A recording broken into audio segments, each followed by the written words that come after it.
And skip. Remove that one. So, bro, in case anyone didn't show up.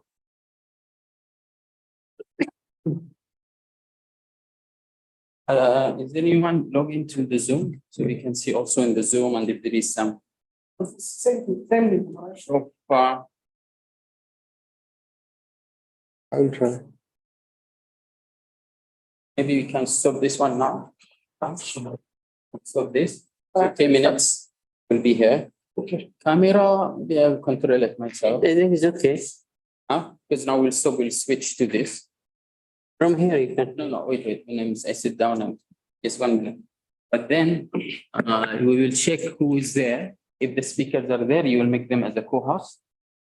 And then we prepare this.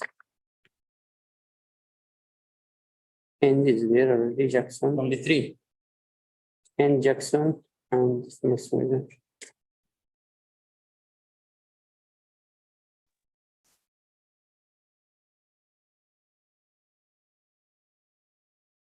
أنا يوليناتي. اسم الجامعة شكل نشيل. شو؟ نشيل اسم هذا لدينا الدور الأول إنه مش واقع مستلم الدور الأول نجي عشان نطلع تصل الثاني. طبعا شافكم تتحملوا. هذا هذا لو سمع. next year should be in another. Hello. كده. كان يضحك يعني كان يضحك. Try my office. I forgot to try. MC. He's coming. He's making makeup. Morning she waited. We have time. How many? Should start. Mute. Everybody can hear us. Really? Already live? Mute.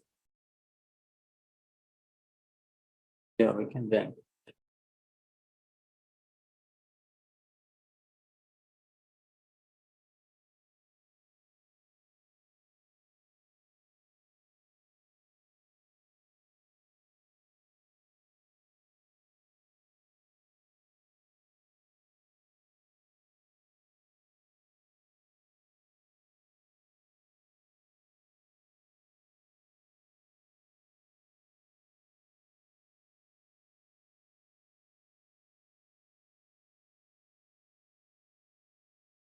You can get.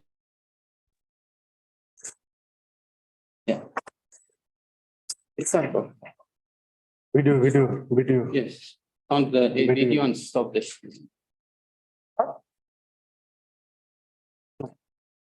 Stop the sharing progress. Stop the film.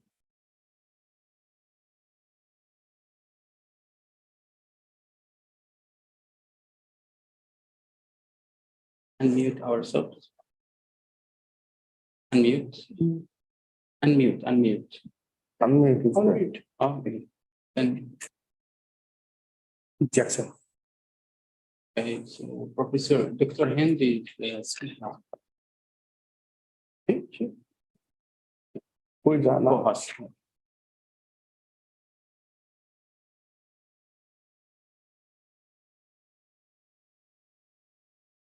Jackson is our student. Anna, the Australian lady.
Yes. Good afternoon, Excellency, distinguished guests, speakers, participants, ladies and gentlemen. Dear colleagues, my name is Chris Kennedy. I'm professor in Smart Computing Department at University Global. And I'm Bring it to the gallery to the middle. We are pleased to welcome you to the opening ceremony of the third International Conference on Smart Computing and Cyber Security, Smart Cyber 2023, Yondu University Global, Busan, South Korea. First and foremost, we would like to thank you all for saving out time out of your busy schedule to join this virtual conference. We also appreciate your efforts and presence. It is high time that such an event took place to highlight the remarkable contribution of smart computing applications in so many areas of our lives. In this room, I would like to introduce and welcome Not that, go right. Dean of There, yeah. International Faculty and Smart Cyber 2023 General Chair, Dr. Ahmed Al-Atsi. Welcome him. Can we clap for him, please? Please welcome Dr. Mohamed Nur Alam, Head of Smart Computing Department and Publication Chair. Please welcome him. Please welcome Dr. Basim Al-Atwari, Smart Cyber 2023 Program Chair and elected Head of Smart Computing Department. Clap for him. Please welcome Dr. Kadak Singh Bandri, Smart Cyber 2023 Organizing Chair. Welcome him, please. Please welcome Jube Idna Mama, Organizing Co-Chair. Please welcome him. And also, please join me to welcome online our Smart Cyber 2023 Honorable General Chair, Professor Sumaita Rani Samantha from Kaliga Institute of Industrial Technology, India. Our speaker and co-chair or co-general chair, Professor Prasad K. Patnaik from Kalinga Institute of Industrial Technology, India. Please welcome them. Co-general chair, Professor Mangar Sen from Sundung University, South Korea. Our speakers, Professor James S., CEO of Mind Chain Co. Limited, South Korea. Dr. Alvin Hind, PhD.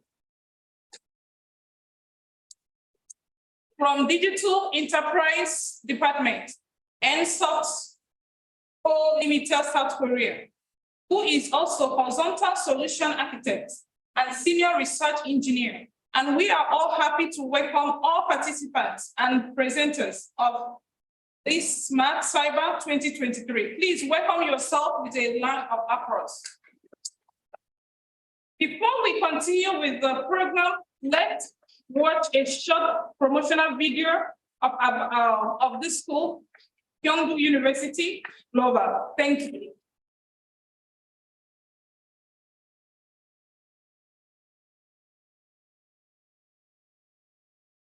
Share sound. No, close. No, close. Okay. Close it. Stop. It didn't share. System sound. Share. Advanced share. There is a shared sound. The bottom tick mark. Left side in bottom. Bottom. Bottom. Yeah, this one. No. Down. Yeah. Yeah, I know. Advanced share.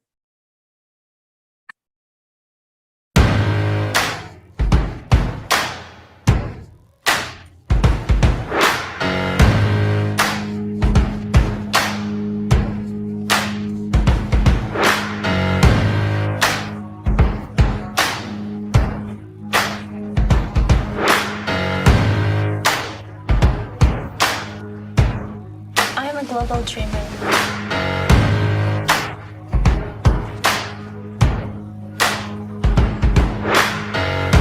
Sport leader.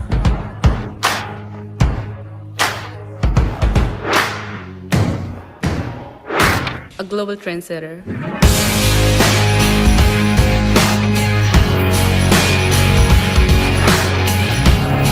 future global innovator.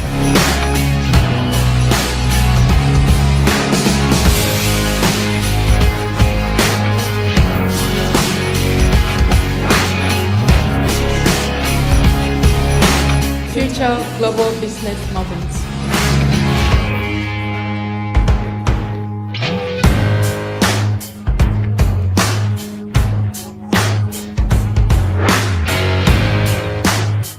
Global hotelier.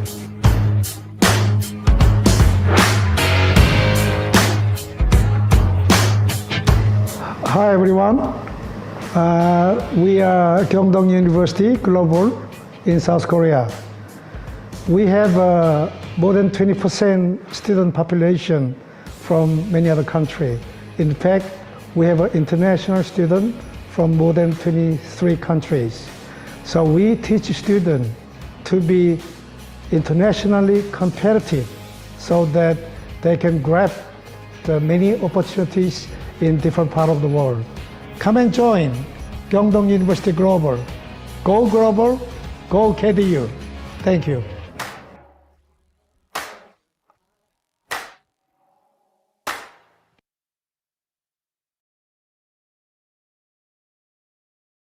You enjoyed watching our promotional video.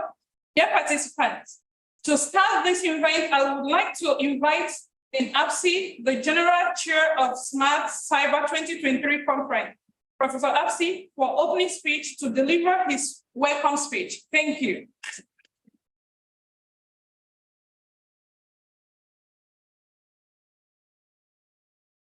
Good afternoon. Honorable guest, Professor Sasmita Rani Samanta, the Vice Chancellor, KIT India Honorary General Chair of Smart Cyber 2023, speakers, participants, my dear colleagues, and online participants. On behalf of Smart Computing Department, Gyeongdong University Global, my colleagues here, and all Smart Cyber 2023 family, I warmly welcome you to the third International Conference on Smart Computing and Cybersecurity, Strategic Insights, Security Challenges, and Innovation. Smart Cyber 2023 brings together academia, researchers, business entrepreneurs, practitioners, and policymakers who are responsible for delivering sustainable and eco-friendly solutions for competitive advantage in today's world. The Smart Cyber Pact has been providing a free of charge for the papers, and this is a commitment we make at KIT Global for the last 4 years to support our colleagues, students, and partners. The conference is indeed a great cause, and this is a significant academic and research community to move forward.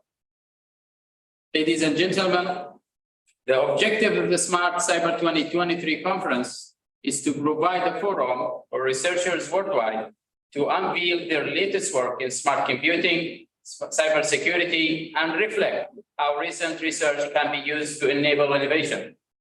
Smart Cyber 2023 covers topics including smart computing concepts, models, algorithms, and applications, smart embedded systems, bio-inspired models in information processing, technology, and security. In Smart Cyber 2023, we received 152 submissions from 14 countries, out of which 53 papers were accepted and selected for the oral presentation. All submissions went through a careful anonymous review process, aided by 32 technical program committee members.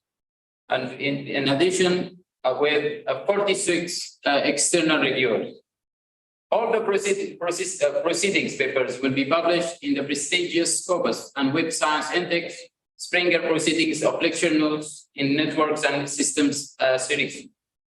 I would like to thank everyone who has given his or her time, energy, and ideas to assist in organizing this event directly or indirectly, including all members on organizing committee, program committees, the co-chairs, reviewers, and our distinguished keynote speaker, Professor Sasmita Rani Samanta, Professor Kumar Patnaik, and Dr. Hind Rabigi, Dr. James, who has agreed to address the conference attendees. And I would like to thank, of course, all the editors for this effort. In particular, I would like to highlight the acknowledge and tremendous effort of Professor Sasmita and Professor Patnaik, Professor Mangal Singh, Professor Jay Sarah, who have provided a lot of support and guidance and worked tirelessly on various conference-related tasks. And of course, we thank all the authors and participants in the first place for their enthusiastic support and participation in the Smart Cyber 2023. We sincerely hope that you find these outcomes of this conference to be of value and the pursuit of the academic professional excellence. With this, we declare the opening of the Smart Cyber 2023 today, June 28, 2023, and we look forward to a successful event having many initiatives being born from this conference. Thank you.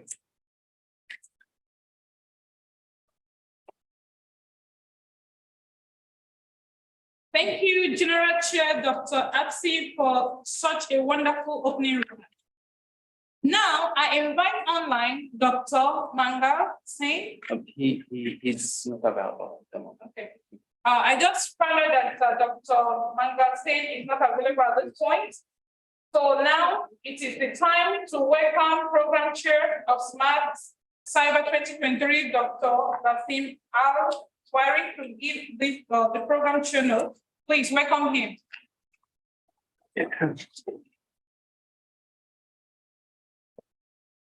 Good afternoon.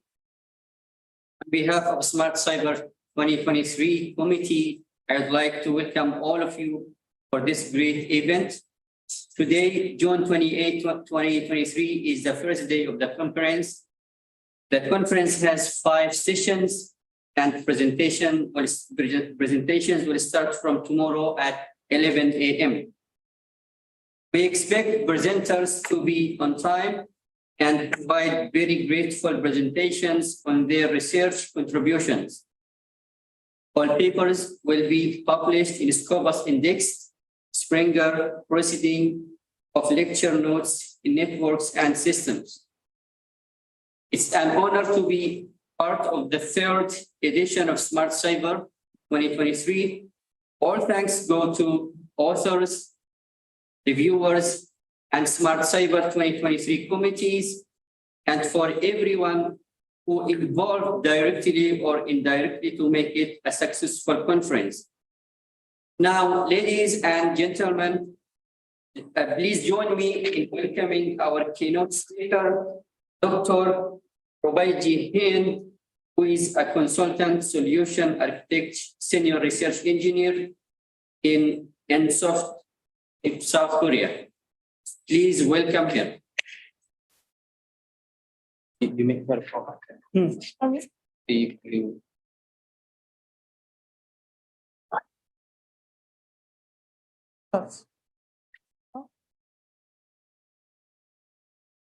mute myself, right? You can mute.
Okay, so Dr. Hind is preparing the PPT and the presentation. I think within 1 minute she'll be ready to present. So we just wait for a while.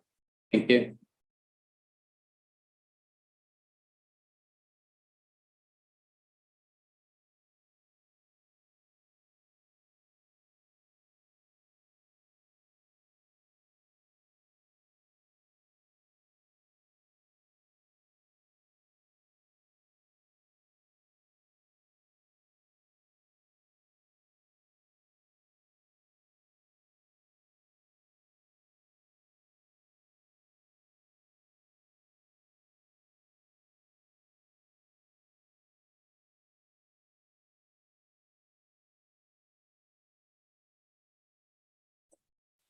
Right, so while we wait for Dr. Hens Rebegi to do the brief, okay, we started, okay.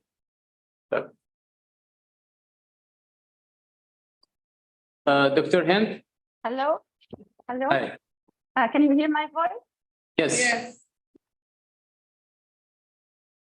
yes, you can go ahead, Professor.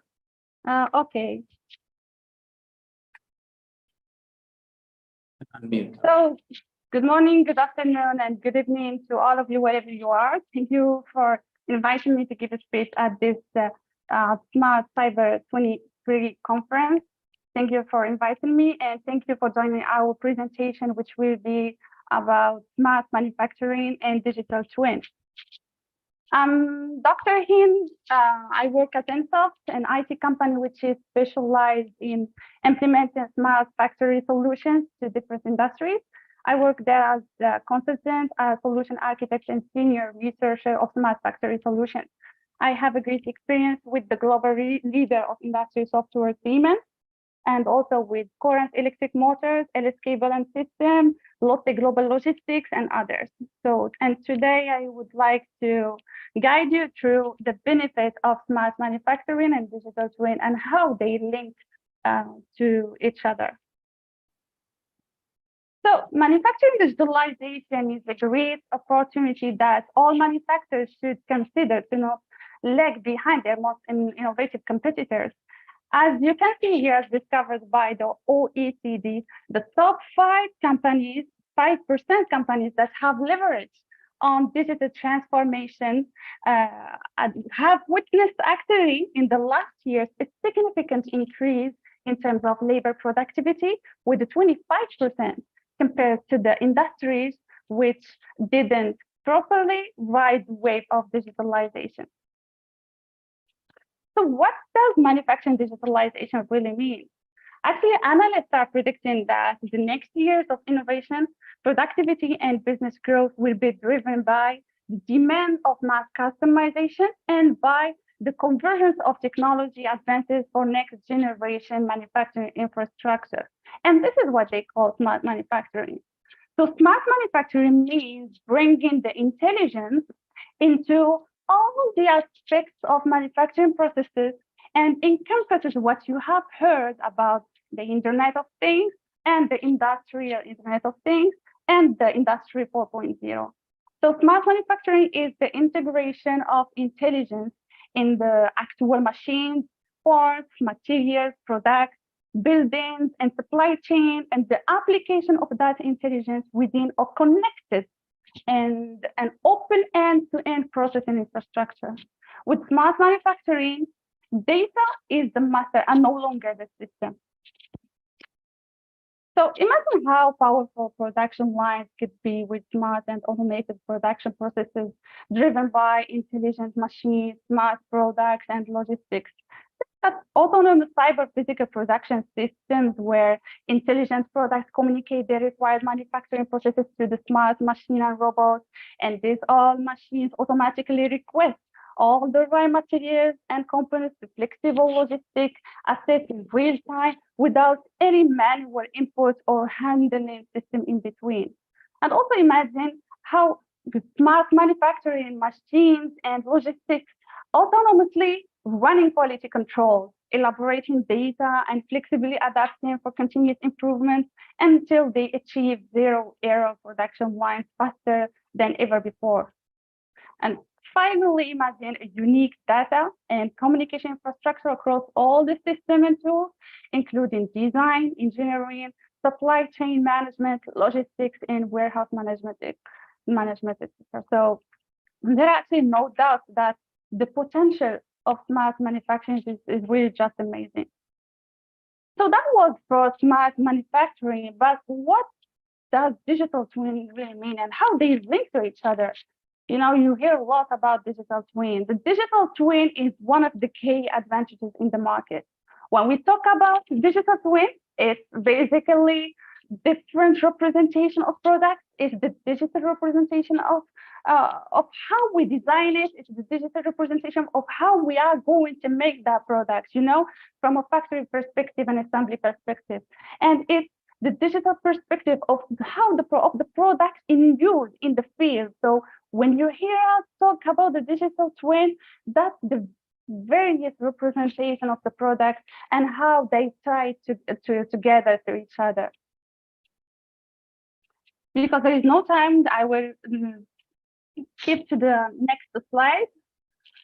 So if you Google digital twin, you have no problem finding information. It's about 500 million hits out there. And you know, that's the kind of problem. There are too much information. But the simple version is that there are basically 3 kind of pieces. There is the product design, digital twin. Most of you, maybe you are probably familiar with, which is the CAD and simulation piece, right? So how do I take this digital model into my computer and actually simulate what's gonna happen in the real world? And the second piece of it is the production digital twin. So I know how my product looks like. I know what I'm going to make. I know how do I simulate the actual building of that product. And finally, the performance digital twin, which is the real world data piece of it. How do I gather data from the products in the field to inform my 2 previous steps? And a great example is Tesla cars. As Tesla cars drive all the day, every day, it's taking that information from the sensors, from the radars, from the cameras, and feeding back to Tesla so that the artificial intelligence algorithms can learn how to drive a car better. So that is a full closed loop. I actually design a car, build a car, the car is in the field, and the car is sending data back to Tesla so it can become better. So the key point here is that each of these 3 phases can inform the other. You know, the data is connected. So let's look a little bit at the first piece of digital twin. Usually when we talk about product digital twin, we refer usually to simulation. From a product digital twin perspective, there are a lot of simulation software out there. So let's say we design a jet engine. Does it meet the requirements? Could I make it lighter? Are the hydraulics appropriate? Is there enough pressure to operate that? If it cannot, then it would be a big problem. How will it be? How loud will it be? Now, many airports have restriction about the noise of airplanes. So by making that engine quieter, give them more flexibility. How can we reduce the cost to operate? So, you know, you can know all the answer of all of these questions just by running simulation. So that's what we are trying to figure out in the product digital twin. How can we optimize this product to make it more efficient to produce and to make it more efficient to operate as well? So let's look at this short video.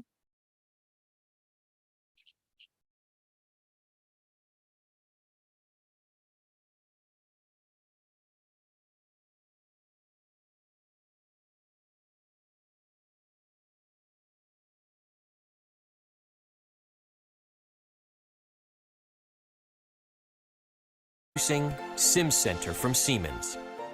SimCenter helps you create a digital twin that accurately simulates product performance from concept through end use. This is predictive engineering analytics. Begin with 1D simulations to optimize system performance based on requirements. Then integrate multi-discipline 3D simulations to ensure structural integrity. A quiet cabin, a smooth takeoff, improved aerodynamics, and more. Combine simulation, physical testing, and data analytics to explore new concepts. Go beyond verification. SimCenter, predictive engineering analytics to deliver innovation sooner and with more confidence than ever before, so your dream can take flight. That's ingenuity for life. So, all right. So that's the product digital twin. I wish you could have now an idea about what the product digital twin is. Now, the production digital twin is a kind of a different animal. There is actually 4 components. The first one is the process digital twin, which is how I'm gonna make this part, how the robot is gonna work to lift this part, how is another robot is gonna come in to weld it, and how they are going to sit that part back in the line and have the line move it down to the next place. So how can I set that robot so it doesn't crush someone in the head, you know? We should simulate all the scenarios and make sure it's gonna work. And that's the production of the that's the production of the product, how we do that as a digital twin. So another level is the digital twin of the plant. So that basically talks about what if I have an extra shift of people. What if I add a machine and one person? Is that gonna increase the throughput of the factory? Is that gonna increase the throughput of the production? It's basically how do I maximize the layout of the factory in order to get the best production? So it's all about simulating the scenarios to find the optimal solution and then implement it. Even before buying machines, we can simulate all the scenarios and find the best one, the optimal one, which will provide us the maximum throughput, even before buying machines. And after we buy machine, also we can sometimes just do some shift, moving one machine from here and one person putting it here, so we can have maximize the throughput of the production.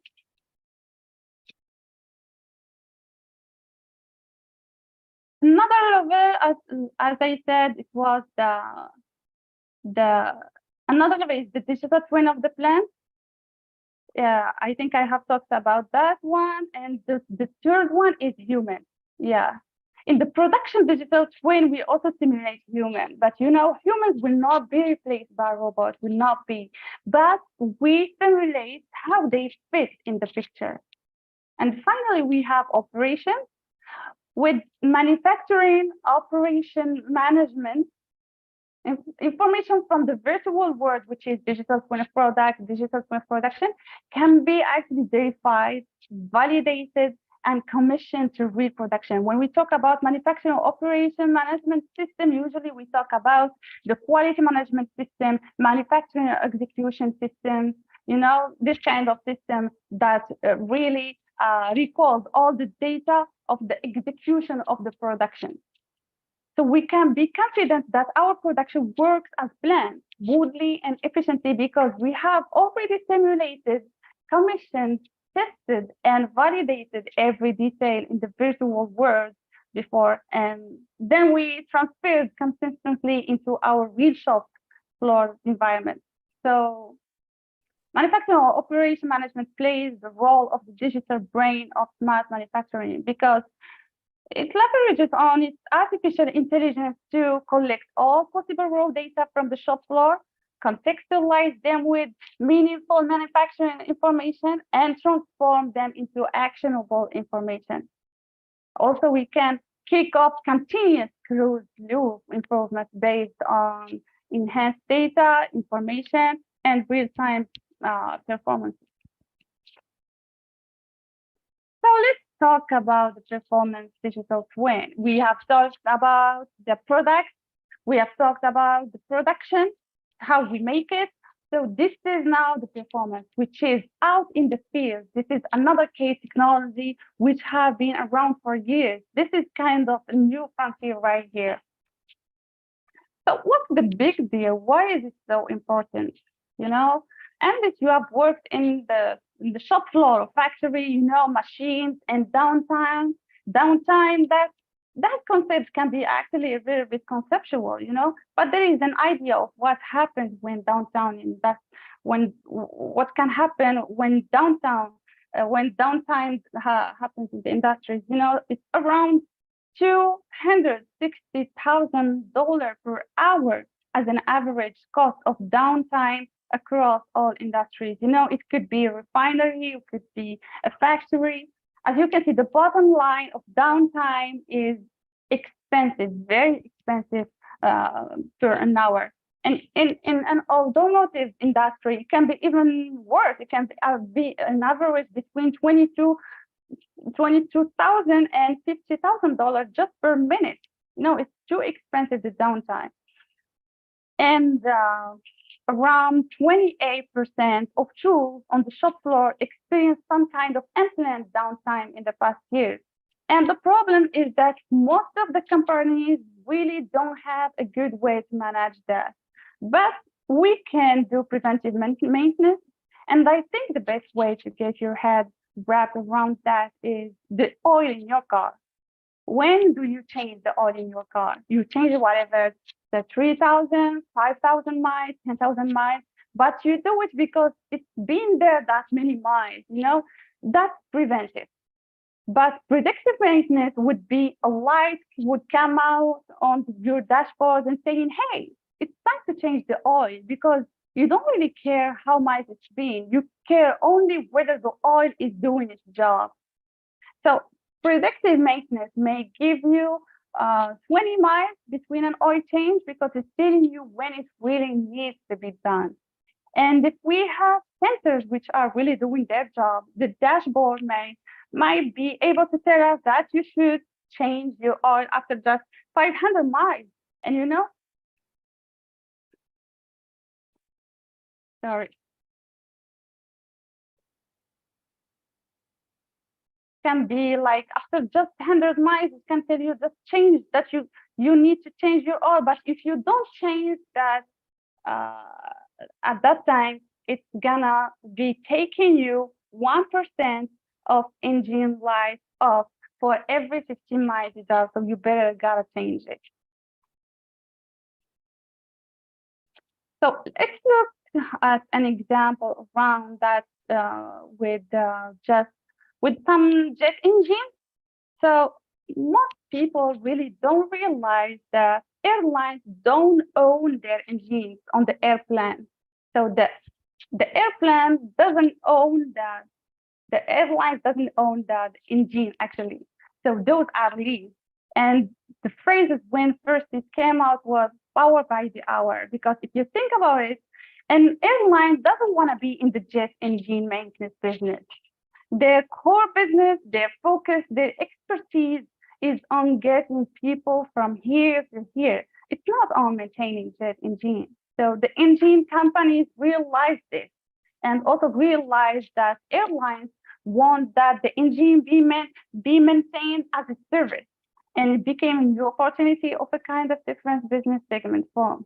So these engines are actually monitored with around over 5,000 sensors, which is around many terabytes of data that is out there. So on every flight, all this data is shared back to the engine manufacturer once the airplane lands. So the manufacturer has all the data, they analyze it using AI, and they know everything that happened to the engine. So based on that, they take action. It also allows them to extend the life of the engine by just watching the performance on what happened with the engine. And the engine manufacturer also has the right to call the airline, so they can tell the airline, hey, you know what? This pilot is not taking off right. He put too much power when trying to take off. We need him to go back to a class to review, the proper way to take off an airplane. So they have all the rights to tell that to the airline because they have all this data out there. And they can even tell them, so if you don't do that, if you don't do that, we're gonna start charging you more for this incident. So it gives them a way to proactively address issues that could be happening. So this reduces the risk for the airline, because that part is guaranteeing that engine is ready to roll. It's not the airline's problem. It's actually, for instance, a roll-right problem. But this can only be done when you have this digital twin.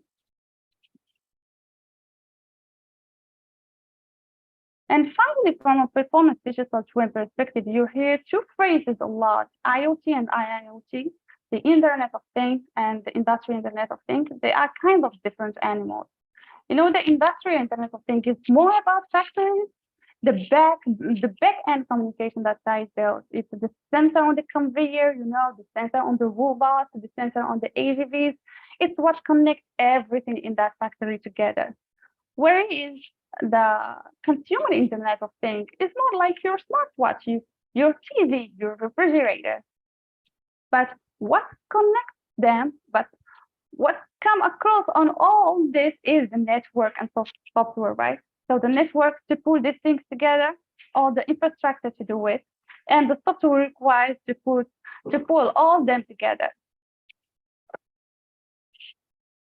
From a consumer perspective, again, it's monitoring your heart rate, sleep cycles.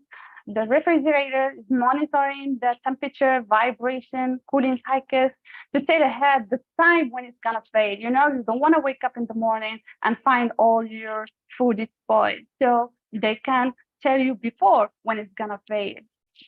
But here I have one question here. So, you know, what does that mean if Fitbit shows numerous people waking up simultaneously and at the same time?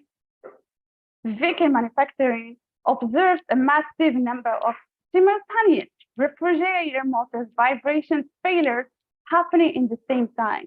What does that mean? Actually, many people woke up at the same time, and at the same time, the manufacturer of refrigerators noticed that even the refrigerator failed down at the same time. You know, I can give you the answer of this. This is the time where this is Francisco, San Jose, and Berkeley. This is the time where where all people actually woke up in the middle of the night at the same time. And you know, simultaneously, the same time refrigerators motors has shown they were failing. So what happened was an earthquake actually. It made all people waking up at the same time, and the refrigerator was misreading that vibration as a motor failure. So as you can see, this kind of surprising things that I like about this data, it's how this data end up coming together. You know, they're taking data from our watch, and others they're taking data from refrigerator, and you know, we can even come up with something together and getting new insights that can help us later. So again, the industrial IoT is in the factory, it's in a closed network, you know, but here security is the most important, you know. If it is hacked, the machine could kill people, you know, so security is the most important here.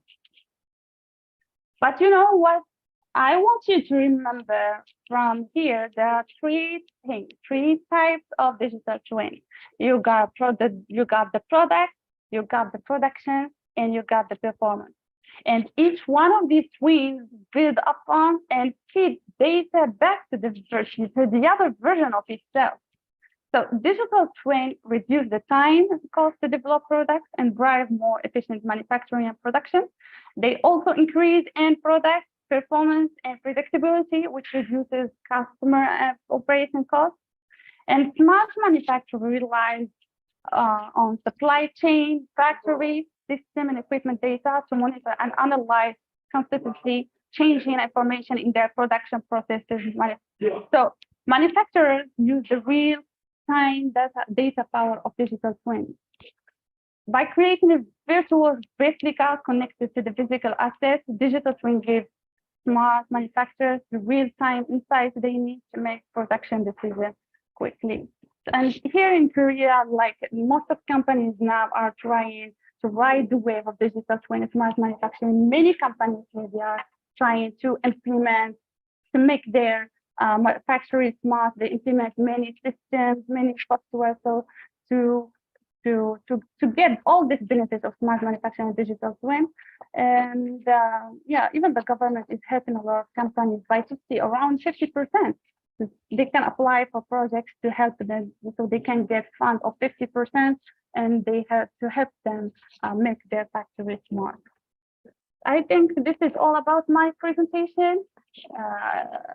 And if you have any questions, please don't hesitate.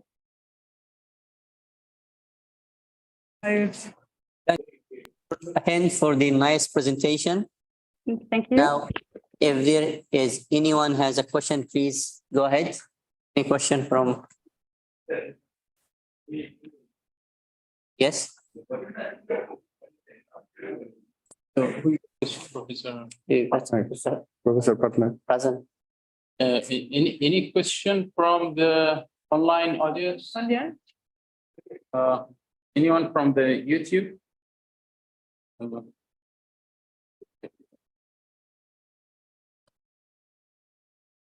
Let me ask Professor. Go on, or I ask. Okay, so I think no question. Maybe I have just a question, but Dr. Hind, it was a very beautiful presentation, and thank you for that. Okay, there is no doubt about nowadays all about AI and digital twins are, I think, the most sustainable technologies for a sustainable future. Yeah. But your concern, what is the digital twins will challenges, or what we should keep in our mind to adapt such a smart, intelligent manufacturing technology?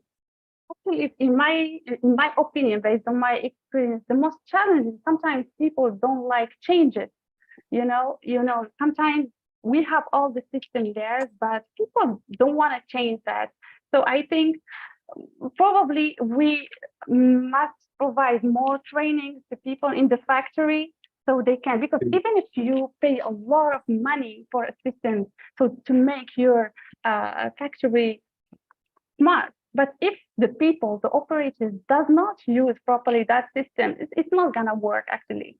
So the main point, in my opinion, I found that people are the most important. We need to put people in the role to make them understand that what every single effort they are doing is gonna actually influence the entire digital twin. So it's better to do many trainings to people to engage them actually in the projects. Once they do digital twin or smart manufacturing, people need to be engaged. Even the last person needs to be engaged in that process, because every work is done is very important. And if you just miss one thing, the entire life cycle could not be, So people is, for me, I think it's the most important. We need to engage people, inform them, and to show them that what they are doing is very important, to make them understand the benefit of this.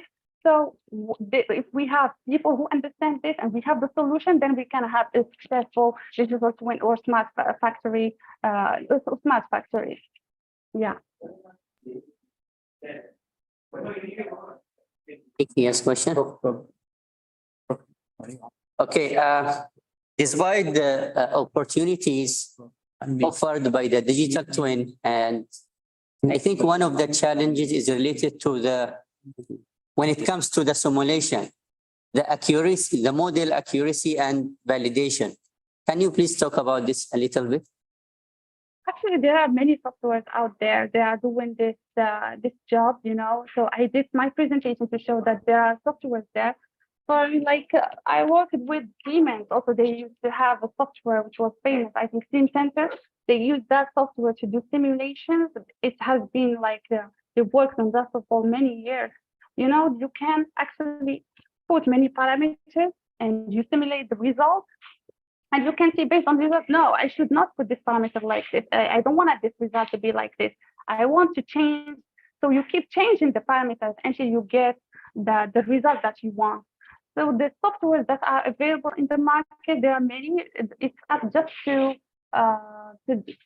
it depends. The price is different from one company to company, and once before buying or using simulation software, it's better to check out what the functions that are available, what are that is not available in there.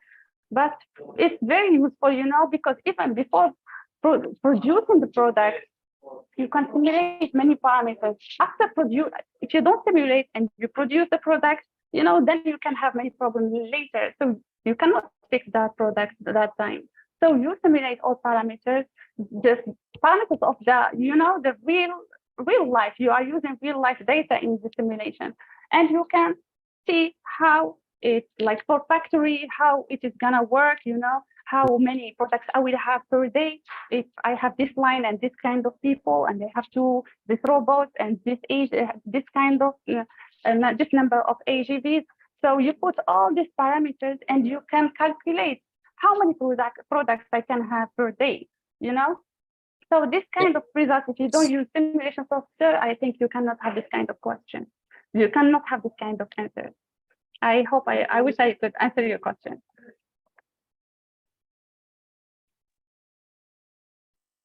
Okay, so thank you, Dr. Hen. Thank you. Thank you for, Okay, now let me invite our keynote speaker, Professor Prasant Kumar Patnaik. Thank you. Namaste, sir. Who is a senior member of IEEE USA, fellow IETE, and professor at School of Computer Engineering at KIIT India. Please welcome him. Thank you, sir. Namaste. Can you hear me, sir? Yes. Thank you. Thank you for giving this opportunity, Kingdom University, all the organizers. I am grateful. So my topic little bit I am changing in this time. Last time just I will share the screen.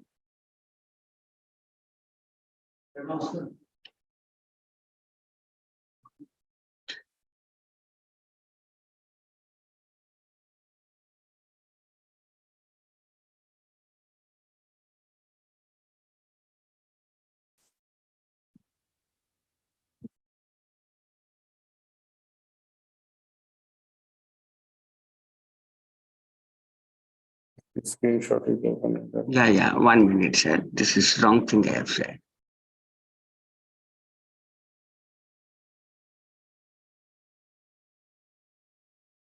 Just me.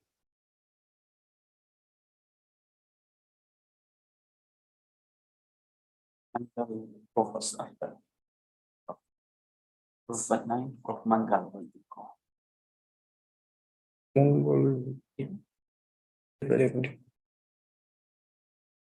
Will make presentation or just? No problem. Sharing screen. Okay. You able to see? Hello, sir. You able to see screen? Hello. Hello. No, Yes. we cannot see. We cannot see you, brother. We cannot see it. We cannot see this live. Okay. Okay. 1 minute. Is he co-host? Yeah, co-host.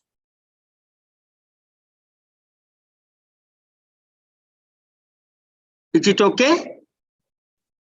Yes. By now It's coming. Yes. Yes, it's coming.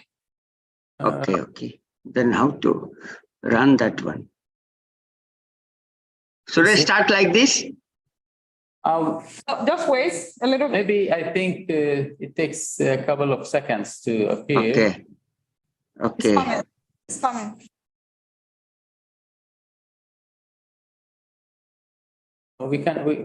We are not able to see the slides yet. I'm concerned you didn't click the final click of sharing. You selected the file to be shared, but maybe you can try again. Zoom share. Okay. So again, I will stop this one. Okay. Yes. Yes. Stop and share. Yeah.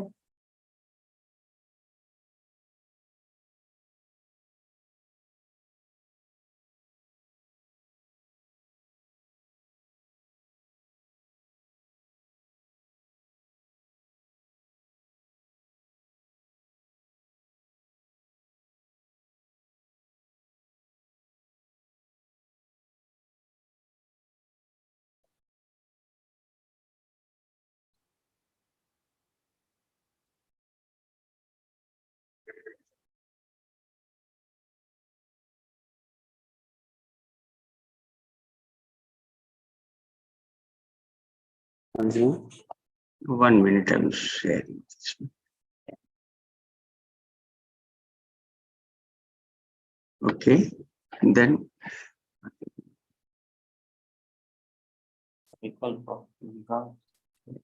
Intent, not. Please mute. But Mike has a problem with sharing. I think yeah, a little bit problem is there. So I don't understand why. So every time I'm doing it, that was okay. This time why this again I'm doing?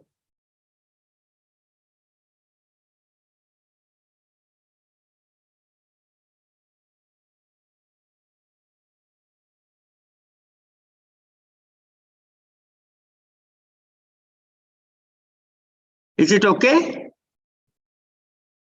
Hello? Hello, is it visible? Not visible. yes, yes, Now it's okay now. Yes. Yeah, it is visible, no? Should I continue? Yes, yes, please. It's all yours. Yeah, yes, sir. This is my topic is based on the UAV. In last conference, I showed you some design of this UAV. And today I will discuss what much the work have been done on UAV. For actually, this is a small range UAV, not the defense purpose UAV. And what is a challenge here? Those things I will discuss in the terms of security and privacy.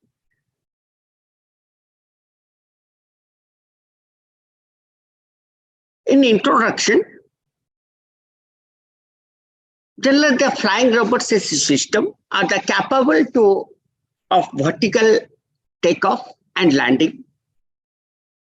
If it is a defense purpose or any high cost is involved with, lot of care can be taken. If it is a very small one and low cost and designing for a particular purpose of in hospital you will use or in mob control you are using, at that time the launching and takeoff and as well landing is a problem. You require a launch stations for that. You cannot throw the drone from the 5-story building to down. Those are the little bit problem with these things for the low cost drones I'm talking about. If you see,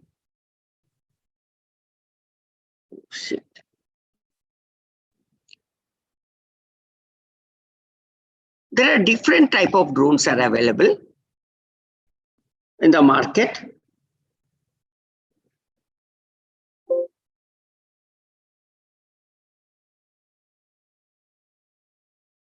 Sorry, 1 minute.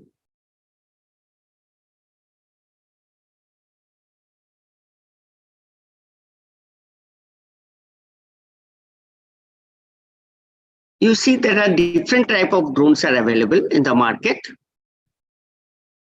It's not responding to the slide.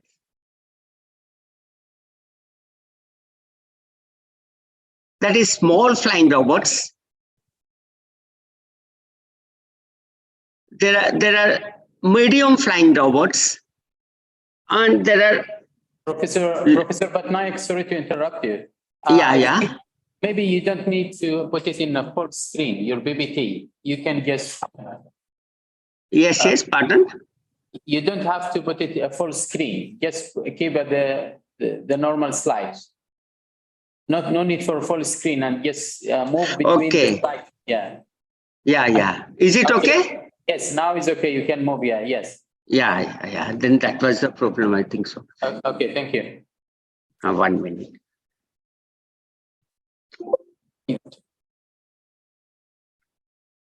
Yeah. So there are different type of drones, as I said. One is a small flying robots, medium flying robots, and large flying robots. Generally, what happens small, you are talking about it is a 25 kilometer maximum the radius range, and it's capable to fly 3,000 feet.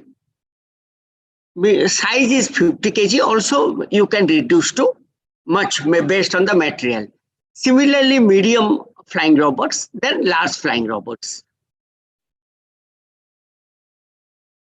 If you see, the body structure of these are different style, H style, X style, and fuelage types. These are the general styles. Many drones are made on this based on these styles. Also, the most important component is a wing structure. Generally, if you are providing the wings to the drone, it is much more effective. That's why we have considered the wing structures for our designing. That is rotary wing, fixed wing, and flapping wings. There are different type of, and they may be used for the bio-inspired micro-aerial vehicles. Just like a bird, it can move with a flapping wing. So flapping wing is very interesting things. You can throw the drone from the 10-story building or 15-story building to down. It will balance with its wings. That is the beauty of this. It won't hit. And there are also different type of pathfinding techniques are there. The construction part and the pathfinding techniques are there for the drones. If you go for the different wing structures as a hardware you are designing, and also you are going for the path planning techniques using the analytical methods, nature-based algorithms, numerical techniques, hybrid algorithms, and multi-criteria decision-making algorithms. Along with also, you are working with the quantum environment. Quantum is generally working the centralized system. If UAV is under your control, then you can use the quantum environment. Once it will go out of your server, then quantum environment may not helpful to you. You have studied some work on this, research articles you have studied, and we designed this sort of algorithm for a fixed wing flying robot. This is a very lightweight, and all the informations of this are in my other components of the laptop. If you allow me, I can attach later on, I will show you. And this is the different type of flying robot you have made. The same fixed wing structure. This has been generated with only load of 2 kg it can take, and very nicely it is take off. Also, it is very nicely it is landing. That is if you are going for the much more payloads, it hits the ground. Yet you are not able to control that one. Because it is very low cost, you are unable to give high performance engines. Similarly, this is a body structure.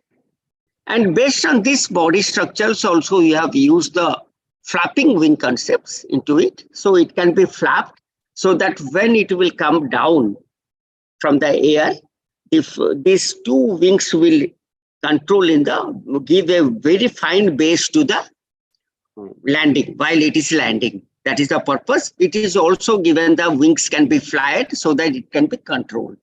So lightweight control can be done. And also you have taken it study what type of body structure if you go for this, then it will be appropriate. That component also you have discussed. These are the only features I am discussing. My goal is for the privacy preservation. I want to give a challenge for this. We are doing also, you people collaboratively will do with us so that new things may come up. That is with that understanding I am presenting this slide. Here we are doing different type of path planning technique for this sort of drones, small range drones. We have used for the path planning artificial bee colony, PSO, ABC plus PSO, quantum PSO, like that we are using. Also MCDM you are using planning techniques.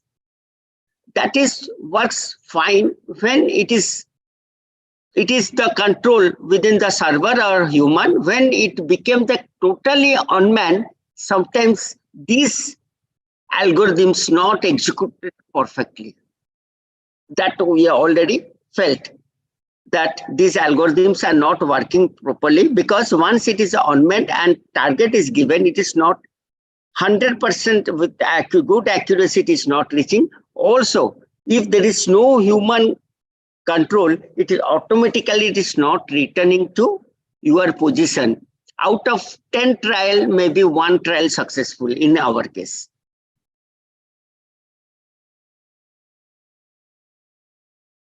So different techniques we have used, as literature says, the particular. Also, these are very heavy.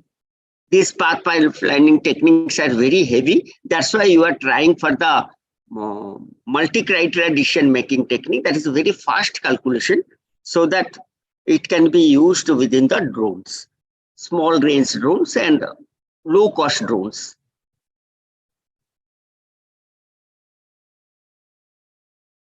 Just we are giving the performance analysis, what we have done with a different type of. We have also tried to apply the back propagation once it is go out of way, not control of any human. It became completely unmanned. Then how it will move, how it will come to the original position, or at least to the tower range. That is our objective. That's why you have tried in the back propagation. What I said, out of 10, 1 experiment is successful. So my work is right now, I want to give the privacy preservation or security to these drones, particularly whatever thing acquired by my drone may not be accessed by any other bots. Once bots will access to my drone, whatever the data I have collected, they will take it, because very low cost environment and features are not that much strong. So in that objective, we thought that first we will think the auditing. If somebody try to hack, then the robot itself make a autonomous to self audit this one. Why this person trying? Why this person is accessing? Try to access. Just once you will try to access the Google's IP itself. Google is very fond of giving the information, whatever thing you are asking. If there is no auditing within the Google search engine, then what happens? Whatever thing you will ask, Google try to provide you. Sometimes you will also forget, it will give its own IP address where that it is. Maybe.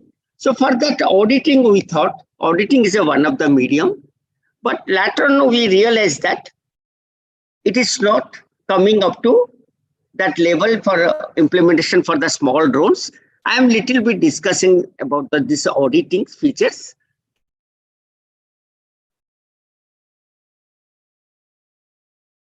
Is it visible right now clearly?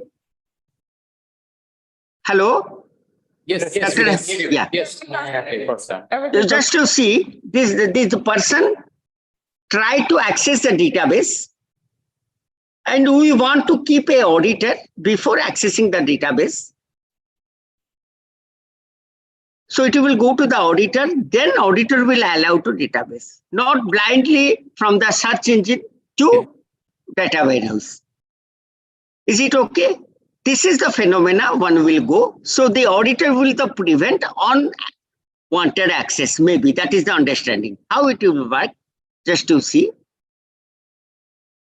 If he is asking plenty of questions up to end, and the database is going on giving the answers perfectly. Once this person, just I will go to the next one. Once this person try to ask some of the D1, D2, D3, database given the answer 15. But when it is asking what is the maximum value, maybe it is denied, because maybe maximum value is 5 and all the numbers are 5. And he want to get what are the value of D1, D2, D3. Intelligently asking the query. That's why the auditor denied. We want this sort of control may be kept in the drone. If unwanted bots try to access this drone, maybe there is an auditoring system an intelligent system is there, can deny their request. Later on, we thought that this process takes much timing, and drone each time is busy with denying the informations. That makes maybe a problem or issue for the small. We have changed that, this technique. We adapted a technique, privacy preservation, into it. Just I will move to that slide. This is the auditor thing. So we thought that if this is the data kept in the, when it is taking an image, or it is a pilot study data, rough data I have given here. Suppose any data captured by the drone, immediately he may go for the encryption for that, maybe one issue, or it may be immediately drone will put some noise into it, so that if somebody is taking this data also, no harm. Noise means perturbated. The data may be perturbated. Or you may apply some techniques, maybe cellular network technology or cellular automata technique to make quick encryptions, so that that data can be kept even if your drone is captured by somebody and they cannot use that data. Or hacked, you cannot use that data. That may be understanding. With that understanding, we have started the first work that your data, whatever you will capture the data in the binary form, immediately what you will do, you will make the falsification. So artificial forest you will create. Out of that forest, a hacker may not understand what to do, which is actual data. Suppose this is my data, for example, and this data, using the falsification, triangular falsification we made, every data, A having 3, B having 3, C having 3. So lot many data generated out of that table. And in our database, this data is stored. So if hacker attempts or intruder attempts, it try to take this data. So it is completely useless for him. That is the understanding. Very fast it is. So no time will wasted or no vast memory required. Once this is done, and after that, when you coming to offline, at that time you can defalsify this one. You can defalsify this one and you will get the original. That is the understanding behind it.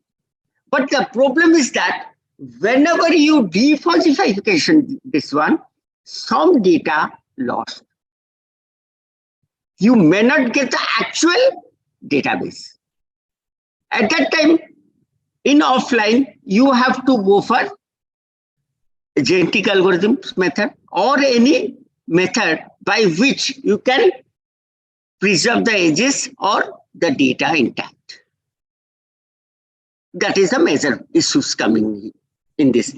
On the spot, you cannot do anything. So we thought that we will go immediately falsification. Then we will create an artificial forest, so that data, if somebody is taking, no harm. After that, if the owner receives those data, he can make changes by doing defalsification. Then after defalsification, maybe some data lost. To get the original database, again what to do? You have to apply some soft computing techniques in it. That is our data mining techniques. That is the understanding behind it. After that, just you see, defalsified, you got the original table. But thing is that sometimes we have experimented, sometimes you are unable to reach to the original table. Some data may lost.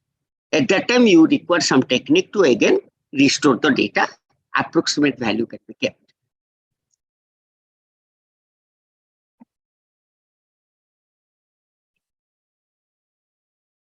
Then there are some techniques as applied into it. After that, you may apply any genetic algorithms, or you can use databases can be converted into rough sets, or you can apply joy algorithm into this, so that the faster access can be done of this noisy data.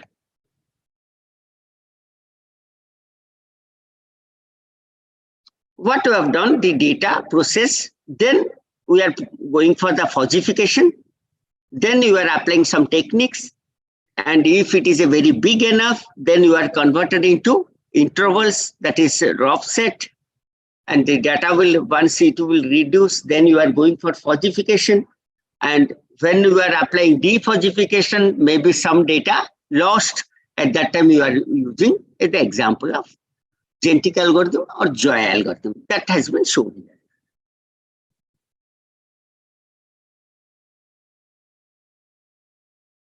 This is one way of doing.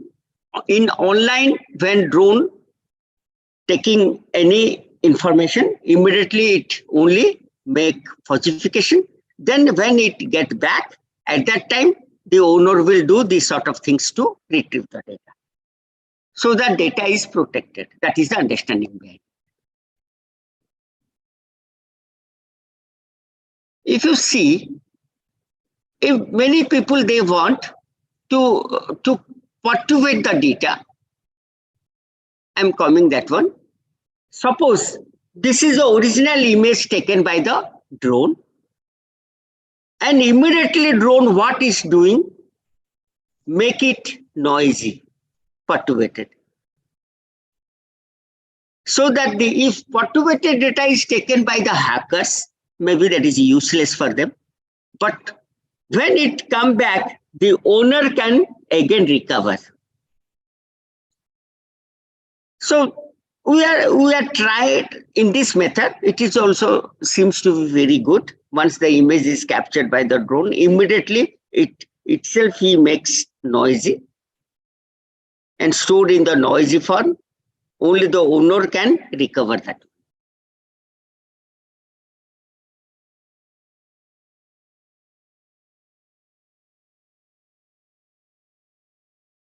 Accuracy different data we have taken.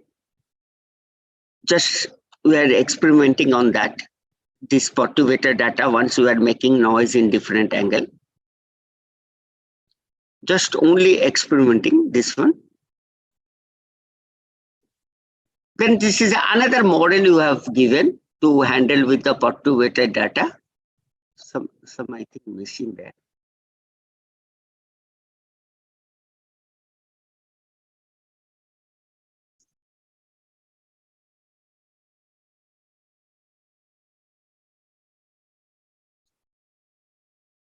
We tried accuracy, it is giving very good percentage accuracy because our data are a pilot data somewhere. But the problem is that such a huge, if the drone have taken a single image and it is coming to owner, and so the owner will apply these big algorithms. It seems to visible. Once the snap is taken by the one image, it has been sensitive image, the drone has captured, immediately it is making noise. And that noise image, when come to the owner will apply some algorithms like SBM and ScanDB and such type of very big algorithm for one data it will apply. So we thought that immediately we may go for the factorial analysis. Factorial analysis may be useful, we thought. Yet we don't know which one is better for this. That's why I requested all the gatherings that we will work what to do actually in this scenario.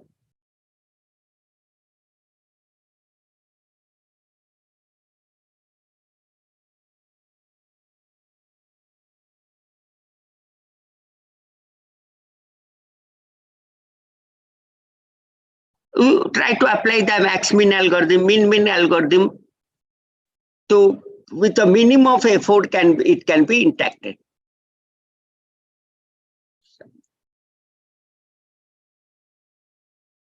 tree algorithms.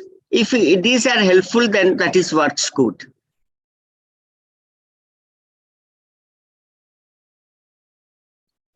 These sort of things we are getting good result till you are so ambiguous that for small amount data, these algorithm will helpful.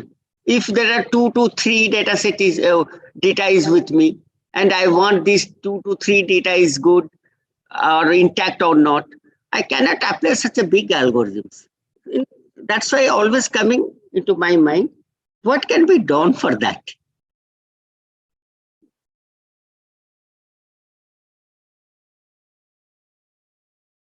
Sir, my another FDP is there, sir. They're calling me. Professor Batnaik, Yeah. we're not sure that your slide still freeze at the slide number 42. Not moving. Yeah. It is not in order. 2 to 3 slides I have joined, no different type. In Okay. hurriedly. Yeah. Okay. Thank you. We just double checking that, so no problem. Yeah. Okay, sir. I'm extremely sorry for this. How many 100 more? Actually, yes, sir. Actually, sir, what happened? I thought that after one of some hour I will join. Immediately I came and I was in FDP again. Another program was there. Yes, sir. This what I want to say that for the small flying robots, what sort of the privacy preservation algorithm is helpful in online or offline? Because you cannot put any security to that data security algorithms. Big algorithm cannot run inside that. Only thing that whenever you're taking snapshots, at that time you can protect that one. And protect, I thought that the falsification is the best method of protect. Very fast it will do. Or any one of the cellular automata method can be deployed on that. Online, it will do. After that, you may be applying some algorithm to retrieve data. That is my discussion with you people, not as a researcher, just as a to develop this area. My thoughts are given to you people, not as a very good researcher in this field. Yes, sir, anything if you want. Okay. Thank you, Professor Batnaik, for the presentation. Always great to attend and follow up with the up-to-date research from your side. Sir, thank you, sir. Thank you a lot. Yeah. Thank you, Professor. Yeah, yes, sir. Any questions, my colleagues here? Professor, No. Professor, any questions? Online audience, any questions from YouTube? Or, we have no questions. Thank you. Thank you, sir. So, Grace, we have a question here from Grace. Thank you so much. Your presentation was so great. I think you did a lot of work. I just curious about you are talking about how people can the auditing and I can see the database. What do you think can happen because unauthorized hackers can actually pretend to answer those questions because there is a question number one, then the A will answer, the answer will be there. So how, and you talk about like leakage of information in the process. So how will we be sure of this authentication of the information in the first place, regardless of when it was twisted by the hackers? Absolutely, ma'am. What happens when you are constructing a house, you have to think like a thief, where to put grills and door. That is legal thing you are thinking. Like that, you have to keep your data information free from the leakage. Means you have to think what are the chances of leakages are there. Is it clear, ma'am, what I'm thinking? Yes. Once you will identify that one, maybe out of chances of 50 leakage chances, you can overcome only 25, rest 25, only after leakage you will understand. Yes. Because I'm thinking if you can deploy blockchain technology, it will help a lot because immediately there is something leakage, the owner will identify. Instead of just You are right. You are right. thinking that everything is Absolutely. okay. Absolutely right, ma'am. But a blockchain is a distributed system. Yes. Blockchain is a central system. But here, both are not working. UAV, when you are talking, it is out of range, unmanned. Once it will come to you within your area, then you can control. Once it is out of way, you cannot do. Yeah, it's true. Yeah. Thank you. Thank you so much. Yeah. Thank you. Namaste. Thank you. I take you. your permission. Okay. Ma'am, she will join right now. Okay. Okay. She will join right now. Just I will call her. Okay. Okay. Yes. So Sure.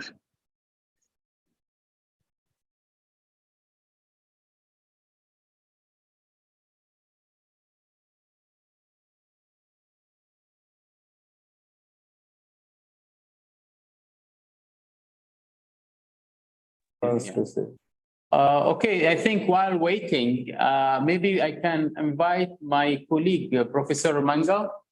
Professor Mangal is our also co-chair for the Smart Cyber 2023. And maybe you would like to say a few words. Professor Mangal, are you there? Yeah, hello. Hello, yes. Yeah, hello everyone. Yeah. But, I'm sorry I was a little bit late to join our inauguration because I was a little bit busy with some work here, and maybe you cannot see properly because of lighting anyway. Anyway, first I would like to congratulate everyone for our third conference. And thank you everyone who actually helped with the review or organizing everything.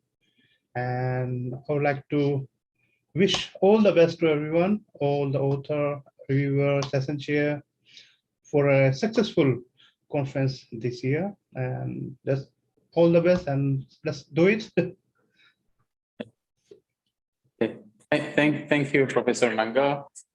For your information, Professor Mangal is he's a professor in Dongso University, Busan, South Korea, and I've been the co-chair for the Smart Cyber from the early beginning, and we continue working on that for the coming ones as well. Professor Batnaik, sorry, thank you, Prof. Mangal. Sorry, I'm receiving a call. Can you unmute a little bit? Yes, Professor.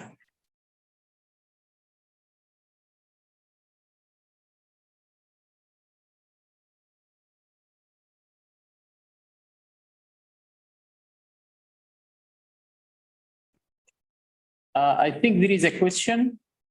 Do we have a question in chat box? Yeah. There is a question from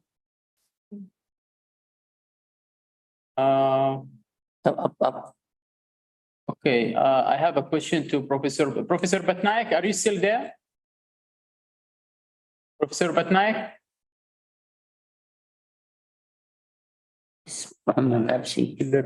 Go down, moment questions. How can that? Professor Batnaik, are you there?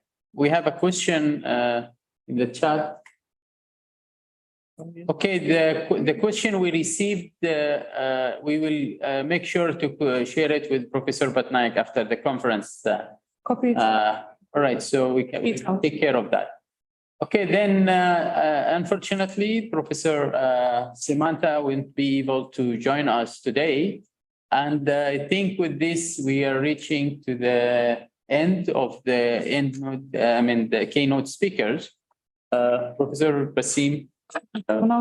Okay, so now may I request Professor Grace to close the keynotes for today. We will continue tomorrow at 11 a.m. Korean time for papers presentations and announce the best papers awards and closing the Smart Cyber 2023. After that, we will launch the Smart Cyber 2024 webpage. Welcome once again to Smart Cyber 2023 conference. We are very honored to have with us all the people who have participated this afternoon. And as our program chair said, tomorrow is the great day. Please prepare yourself for the presentations. We'll be all there to participate. Thank you. Okay, so yeah, so thank you, everyone. So that's it. We are closing to an end. So see you tomorrow at 11 for the paper's presentation. Okay, thank you.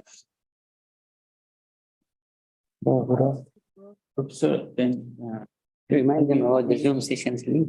Right? No, mute or so.